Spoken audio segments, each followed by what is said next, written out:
So about 2 weeks ago now, astronomers announced they had detected a gas called phosphine in Venus's atmosphere. Now, I covered all of the nitty-gritty details on how they actually did this in my Night Sky News video for September, as where we recap all of the space news that's been happening that month. So go check that out if you haven't already. Now, the reason that this result was so exciting was that the astronomers and the chemists on this paper that announced this discovery went through every single possible way that they knew of that phosphine could be created and found that none of them could make enough phosphine for what they'd actually detected, which meant that either there was some unknown chemistry going on or some unknown geological process, to do with rocks or volcanoes or something like that, or that it was life producing this phosphine. So one of the biggest producers of phosphine on Earth, apart from humans ourselves in industrial processes in a very artificial way, is microbes, and specifically microbes that don't need oxygen to survive.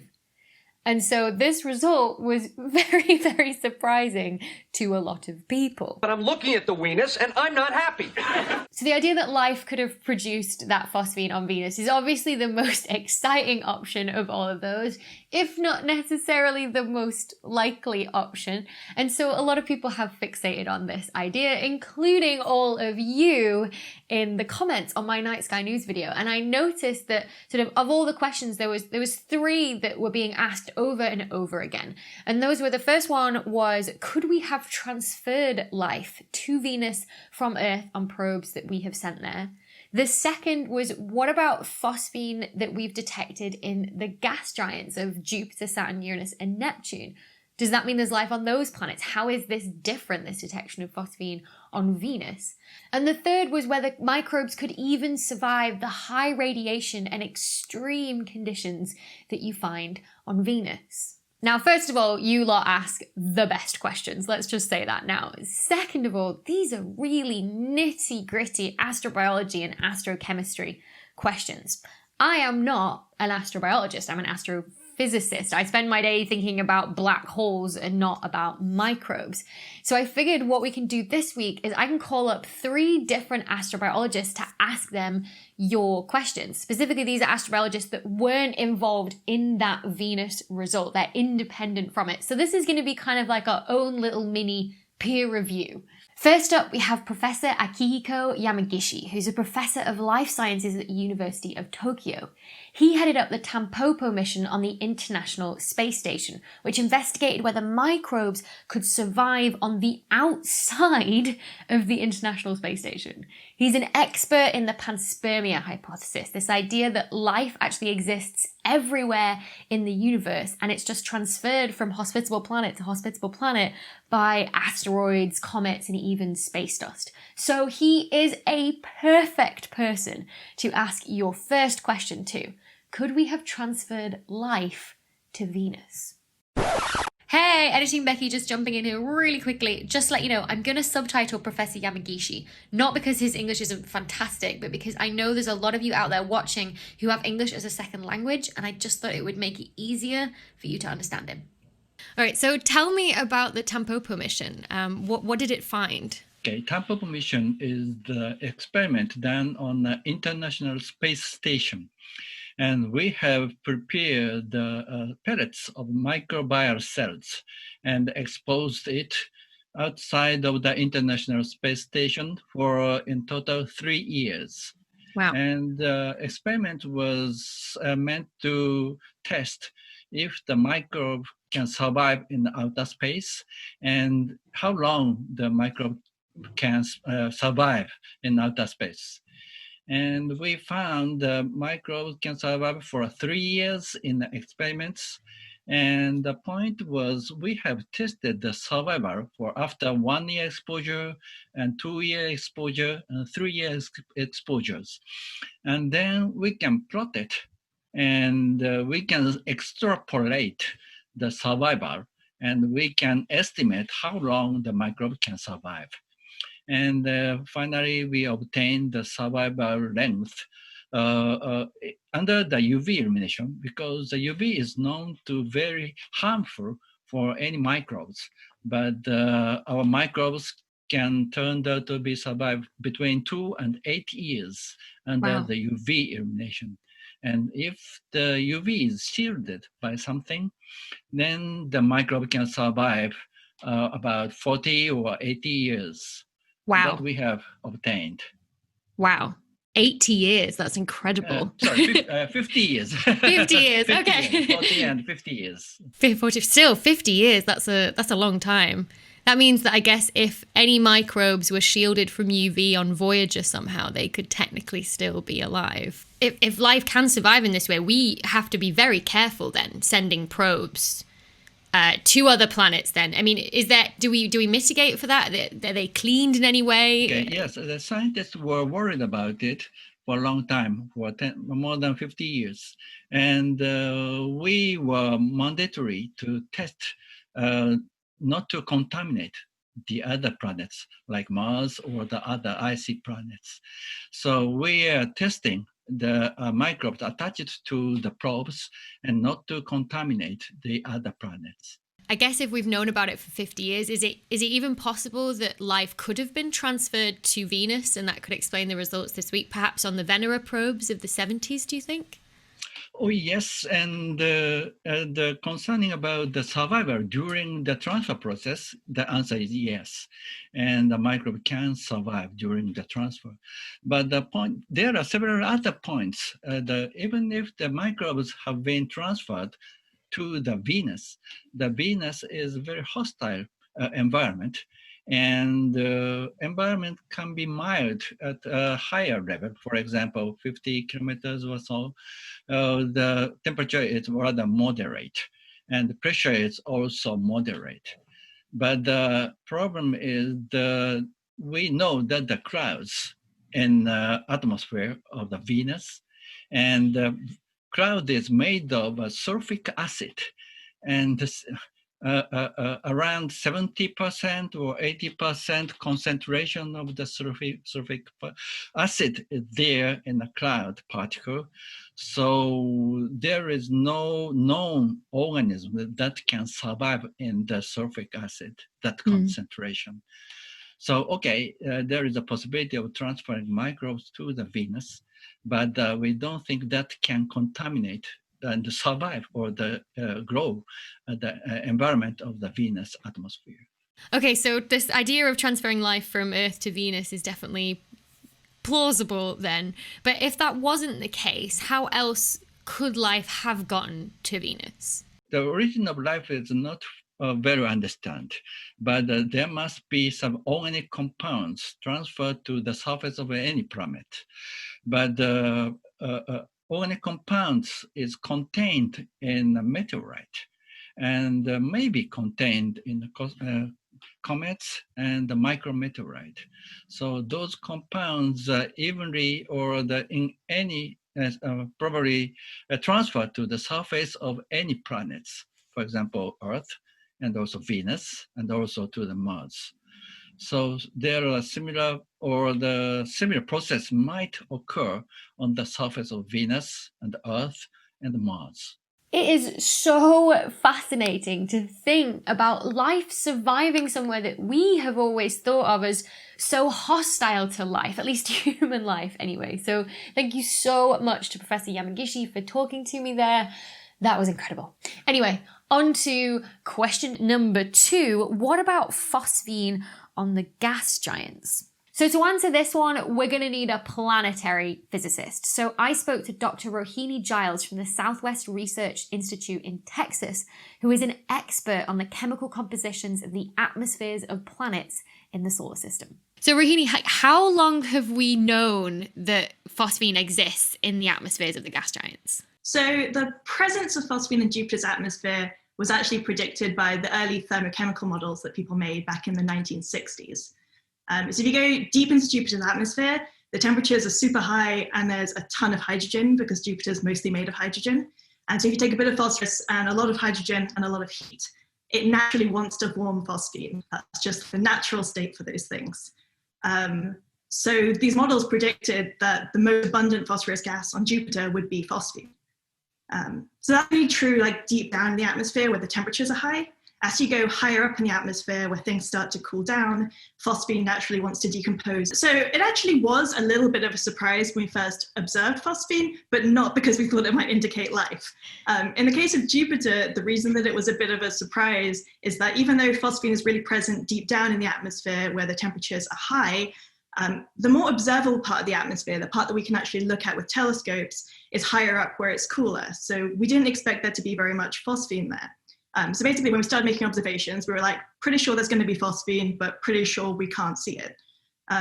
So when we actually got the first infrared spectra in like the 70s that covered the right region for phosphine, we were pretty surprised when we found that there were phosphine absorption features.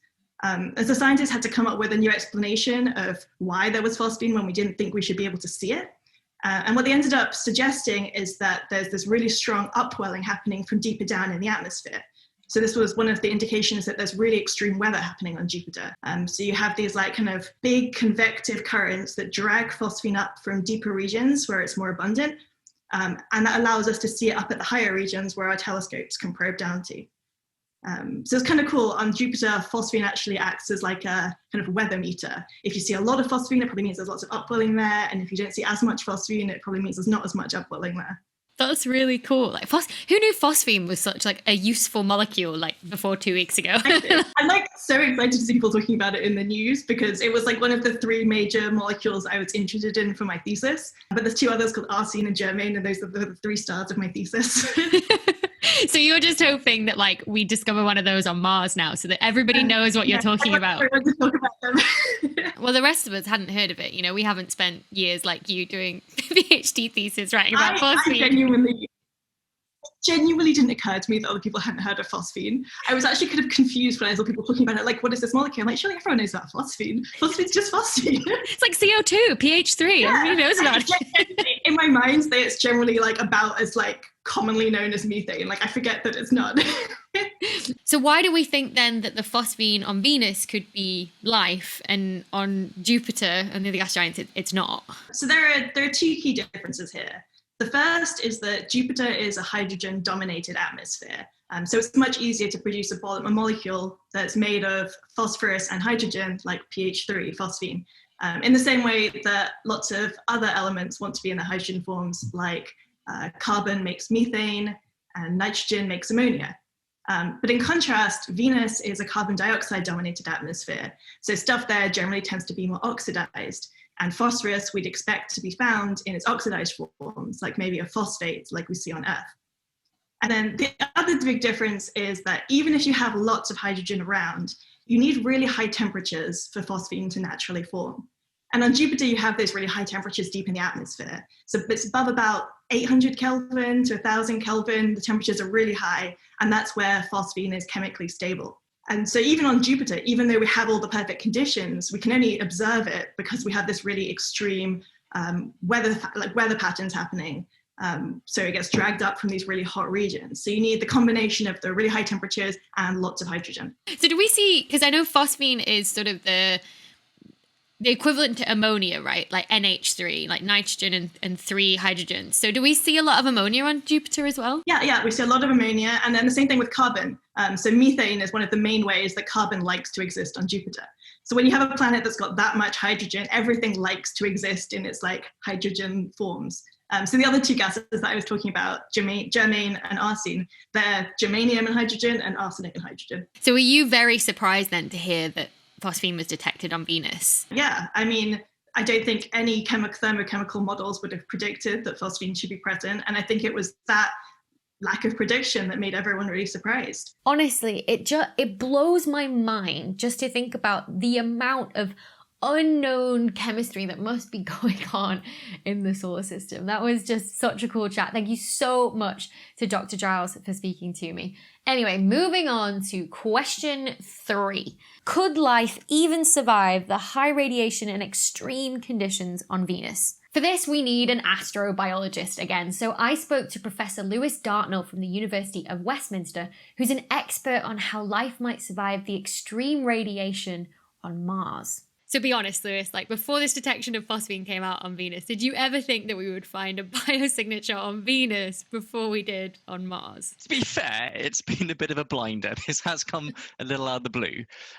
So I spend most of my time focusing on our next door neighbour in one direction, Mars, although I have published on Venus and the possibility of an aerial habitable zone there as well. But nonetheless, I would definitely have been putting my money on potential biosignatures in the desert surface of Mars, or possibly in the coming decade or two, we might find something really interesting on Europa.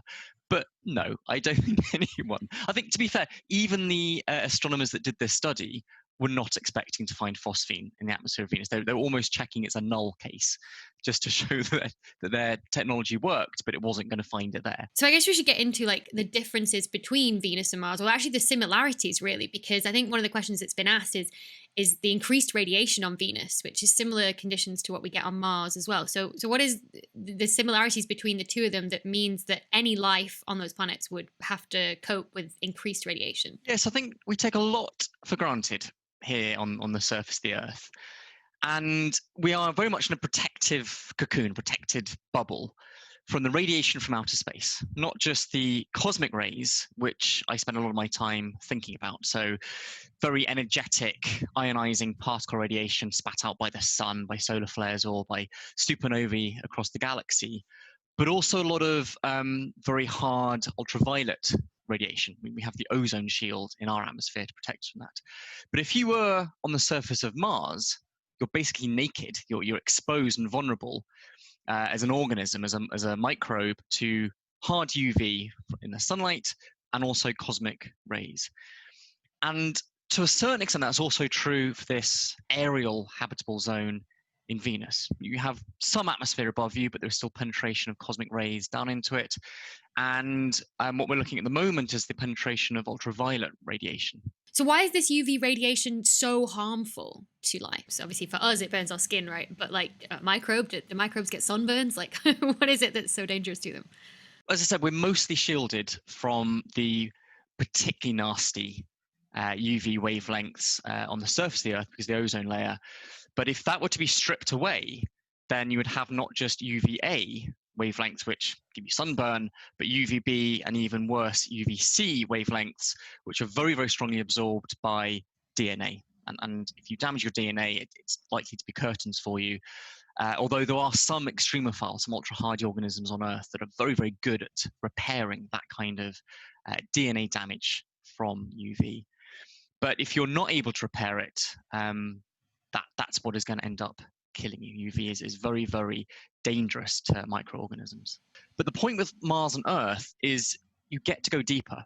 You can be surviving deeper in the sea water, or you can be surviving inside minerals or underground.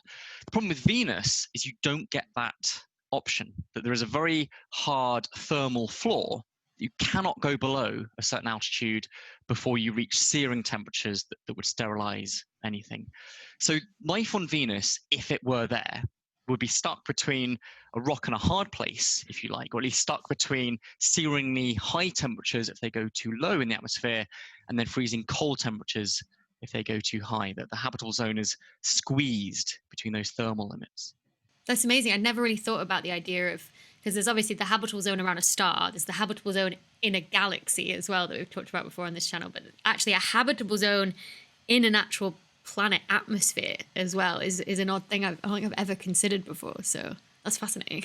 So I guess what would have happened on Venus if it were habitable, 100 million years ago, perhaps longer, perhaps when Venus had oceans, it would have been habitable on the surface.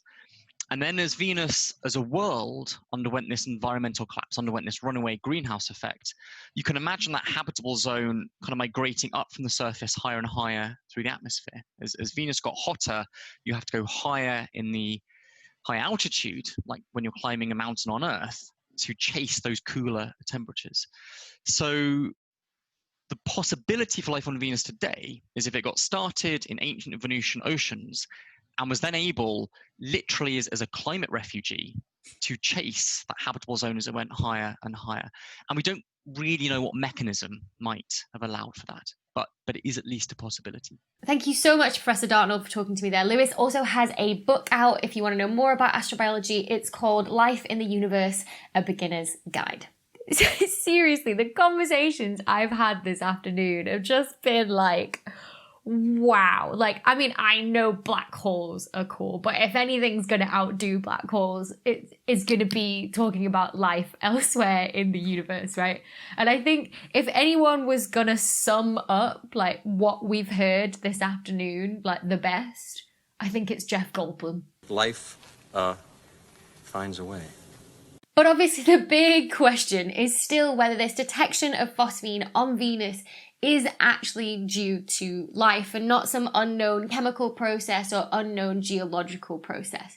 So I could not resist asking all of Akihiko, Rohini, and Lewis, what was their money on? Do they actually think there is life on Venus? I feel like I'm generally a very skeptical person. So if I was going to bet on it, I would probably bet against. But I think it's one of the more promising signs we've seen anywhere in the solar system.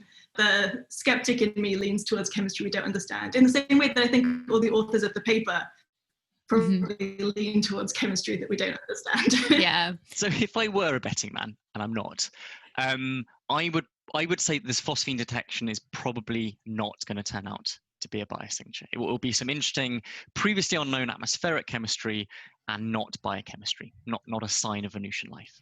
What do you think about this discovery of phosphine on Venus? Sort of, if you were a betting man, would you put your money on it being life? Oh, yes, I think so.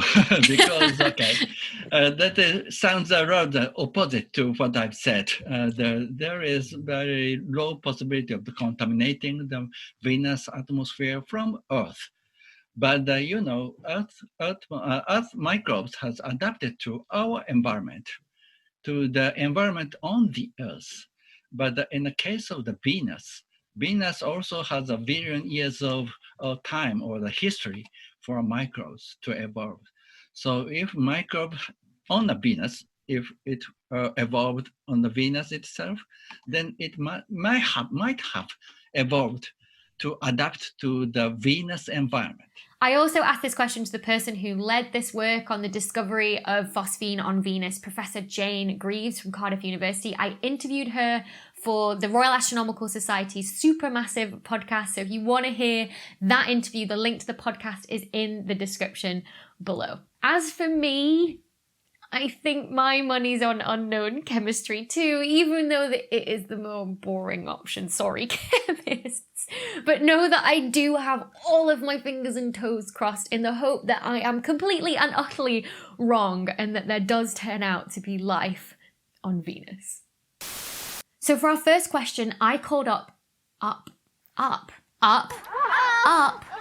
multitude of space exploration missions.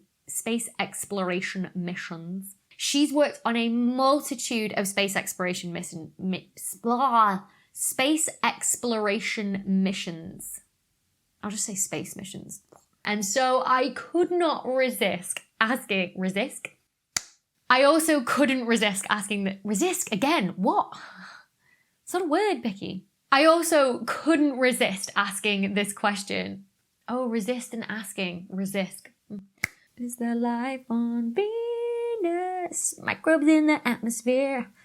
Oh man, look at that phosphine go.